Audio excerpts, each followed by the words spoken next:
more would you like to know about the oak tree where I sharpen my claw? Not especially. Then shall I tell you who I saw with your friend Isis? Yes, said Katy. That would be rather more interesting. I saw Isis sitting in her garden with Tim eating ice cream. And do you know what? They kissed. They didn't. They did. I saw it. And Katy was so excited that she couldn't wait to tell everyone at school all about Isis and Tim. But of course she wasn't going to tell Isis or Tim themselves, because they already knew all about it. Wow, you don't say, asked Em. Ugh, how could she? He has blackheads on his nose, exclaimed Jane. How do you know? Asked Ravina. As Katy couldn't say how she knew, because her talking cat was meant to be a secret, she just said that she saw it with her own eyes. The next day, when Katy came home, she found Solomon sleeping on top of a pile of laundry. Solomon, wake up, you sleepy moggy.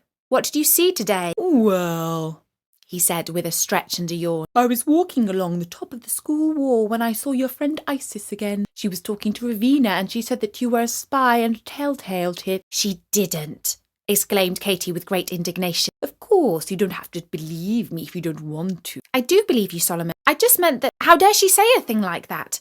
She's my friend. Well, you know what? I'm not speaking to her anymore. And for the rest of the week at school, Isis and Katy pretended not to notice each other, even though they were normally the best of friends. When they weren't falling out with each other, Isis and Katy would share secrets and problems.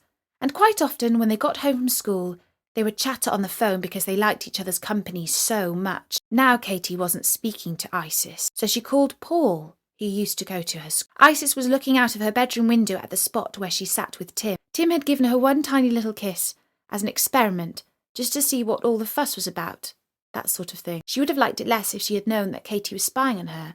But how? The garden had a high wall around it. Had she climbed up a tree? Or flown over her broomstick, more like? But however she spied that kiss, the hurtful thing was that she had gossiped about it. But when the rumours started to spread around the school, thanks to Katy and her big mouth, Tim became embarrassed and stopped being her friend. While Isis was thinking these sad thoughts, she noticed that a black cat was sitting in the apple tree, watching the birds flutter around the nut container that swung to and fro from a branch. I know you, she said. You're that witch Katy's cat. And then Isis thought to herself, that's it. The cat is Katy's spy, but I bet I can turn that cunning creature into a double agent. Soon he'll be spying for me. It doesn't take much to win a faithless cat's heart. She knew exactly what. 2 minutes later, she was walking down the garden path, carrying a saucer of clotted cream. Here, kitty, kitty, she called. That was all it took. Soon Solomon's rough tongue was lapping up the cream. Now, would you like to come inside and have some gorgeous smelly sardines? Asked Isis. I don't mind if I do, said Solomon. When Solomon had eaten the tin sardines in the kitchen, Isis lifted up the feline fellow and took him to her room, where she put him down on her big soft pink pillow.